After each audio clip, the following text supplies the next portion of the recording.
we need to think a little bit more about some of the things that are going on during the period right after the Mexican-American War. And even during it and before it, to be honest. You know that you had the young Americans who were young expansionists. They wanted to stretch from coast to coast, which they're going to achieve because of our conflict with Mexico. We're going to take a lot of their territory. Once you do that, once you have all this extra land, there's going to be a need to develop internally, which of course already existed. That was what the American plan was about. The government is going to have a vested interest in railroads. They're going to help develop more and more track by giving subsidized loans, by giving land grants, by doing things like the Gadsden Purchase. We need infrastructure to grow the economy, to move goods and people. Another event that you should be aware of that will put further pressure on the government to build more transportation infrastructure was the California Gold Rush. This was not the first gold rush in U.S. history, but it's an extremely important one. There was this guy named John Sutter who actually was granted land by Mexico in California when California was controlled by the Mexican government. And he located around where modern Sacramento is today. And he built up a little fort, and he was supposed to discourage Americans from immigrating into the territory. But John Sutter, who was not an American, he was actually born in Switzerland, and he came to North America in part just because of some push factors for him in Europe. He invited Americans into land that the Mexicans didn't really want Americans to go into. So that's kind of an interesting thing. The Mexicans really were trying to control immigration more, maybe in part because of their experiences with Tejas. I don't know. Anyway, by the time the Mexican-American War is going, John Sutter has a huge amount of land. The Bear Flag Revolt took place because, as you know, people in California also wanted to break free from Mexico, and that will all kind of get merged with American ambitions, especially because of a guy named John C. Fremont, a person that you might as well just go ahead and put on your radar. Well, John Sutter gets helped out by John C. Fremont to expand some mills on his land. Some soldiers come and they do some digging, and amazingly enough, they find gold. Gold is discovered on Sutter's farm. And what's really fascinating about this is this actually destroys John Sutter. He is not going to become a wealthy, rich guy. People are going to learn about the gold on his land, and they're going to come from all over, and they're going to squat and claim little sections of it that he's constantly battling. John C. Fremont, also the guy who is going to be very important in the Bear Flag Revolt, also bought land in this area and trying to maintain it to keep private property rights together was very difficult and caused both John Sutter and John C. Fremont to lose tons of money because people would just say, hey, this is my space, your name isn't on it, and they would have to be removed in some manner, and that was always very expensive. With that being kind of a rabbit hole that I'm going down, people are going to flood into California in 1849. They were often called 49ers, these ambitious little miners who want to strike it rich, which is why, by the way, the San Francisco 49ers, that football team, is called that. San Francisco, has another side note, ends up being a boom town that grows up because of the gold rush. Y'all need to be cognizant of this gold rush for multiple reasons. Number one, it helps to create an incentive, again, for the government to further develop infrastructure in the country, especially when it relates to railroads. You already have lots of trails going west, but railroads are going to be the ticket forward, the country's first big business, actually. Second, the California miners are not going to want to compete with slave labor. A lot of them are placer miners who they're very poor. They have to go to these little streams. They have the little tins, the little pie tin looking things, and they try and just kind of see if they can shake out some gold. And they don't want the plantation owners to move into California and set up shop in a way that would just kind of dominate all of this and take over everything. So these guys are going to turn into something called free soilers, which means they want California to eventually become a free state. And this is going to be a main catalyst for the Civil War, because they don't want slavery to expand west. And slave owners are going to be like, but the slaves are my property, so I should be able to expand west with them.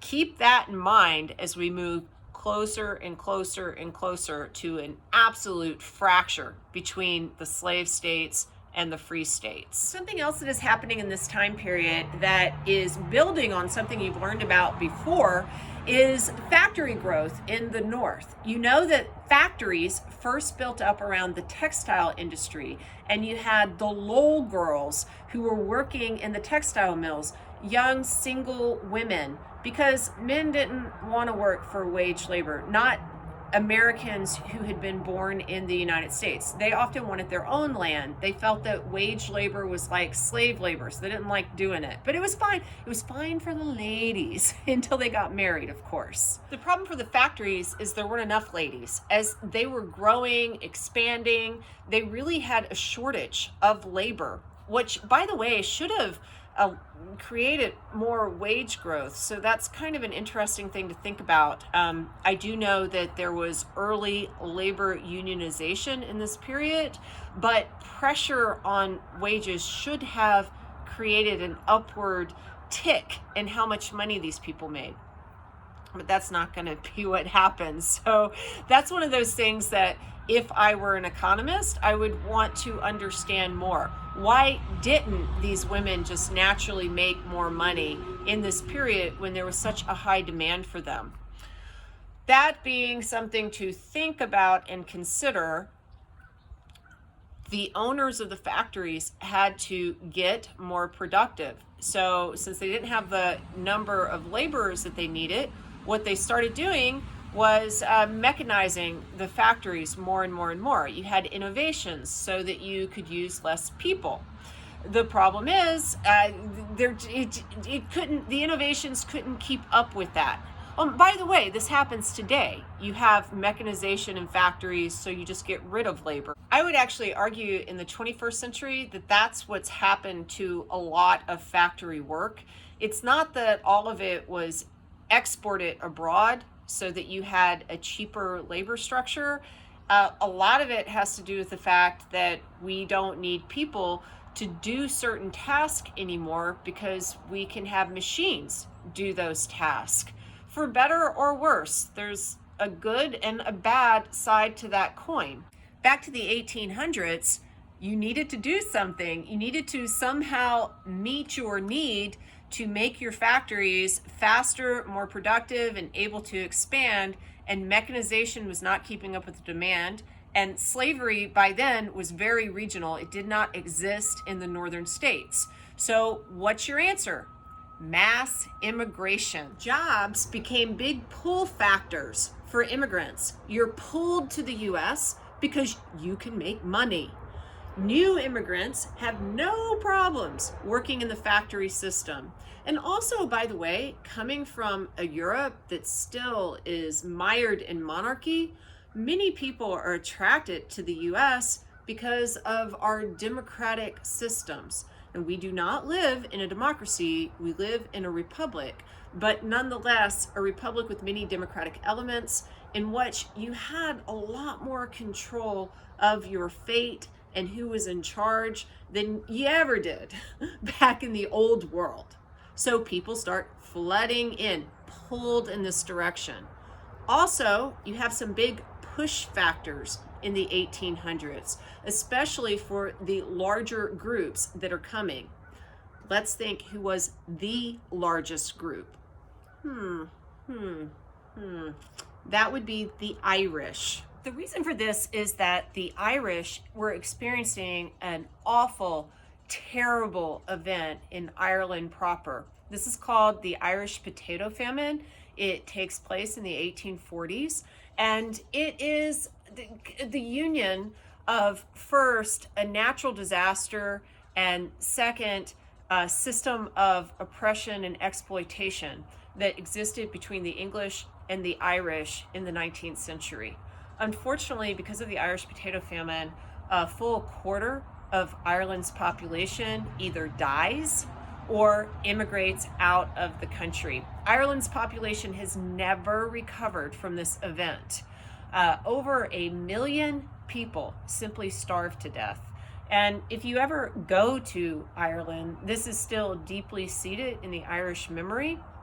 I remember traveling there and hearing some of the stories about how the Irish would purposely commit crimes so that they could go into jail, so maybe they could have a meal, or that there would be bodies along the countryside that you could come across that would have mouths that were covered in green because they became so desperate they were eating the grass.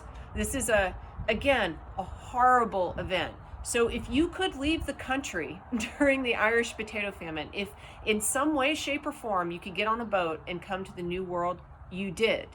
Now, this is the thing about the Irish. When they get over here, they're not going to be received very well.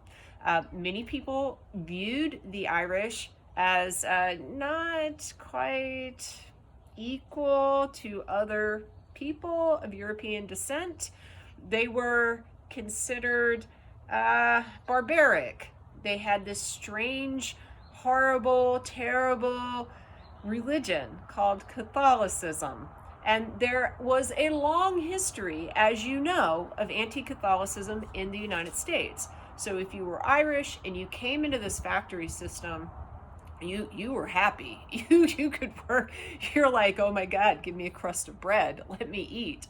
But there was a ton of discrimination. So in fact, some of the Irish go and they fight in the Mexican-American War simply because they think that they'll get a better shake. They're trying to prove themselves.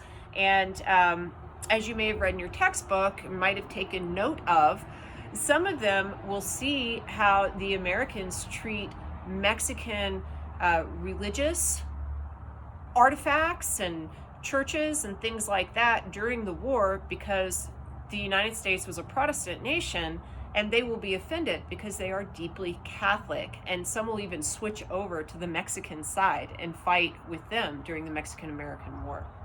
To give you another kind of indicator of how the Irish were perceived by Americans, in the South, if they happened to settle there, Irish people were often hired to do dangerous jobs for very low wages that slave owners did not want their slaves to do. Why would you hire an Irish person to do a job in which he might be hurt or killed for a very low wage rather than have your slave do that job? Who's worth more in the plantation owner's eyes? So the Irish, huge immigrant class coming over and very disliked.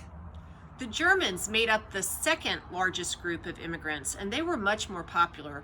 More of them were Protestant, and they culturally fit in better. And yeah, okay, come on. Having said that, Irish or German or whatever else you were, there were so many immigrants in this period. Nativism started to go gangbusters. The Whig Party, which was starting to disintegrate, began to have a faction rise up, which would become a new political party called the Order of the Star-Spangled Banner, but known more commonly as the Know Nothing Party. This was an anti-immigrant party. Pay attention to it. All right, these are just some of the issues that are going on in this mid-1800s period that you need to focus in on as you're doing your work. I'll talk to you soon. Bye.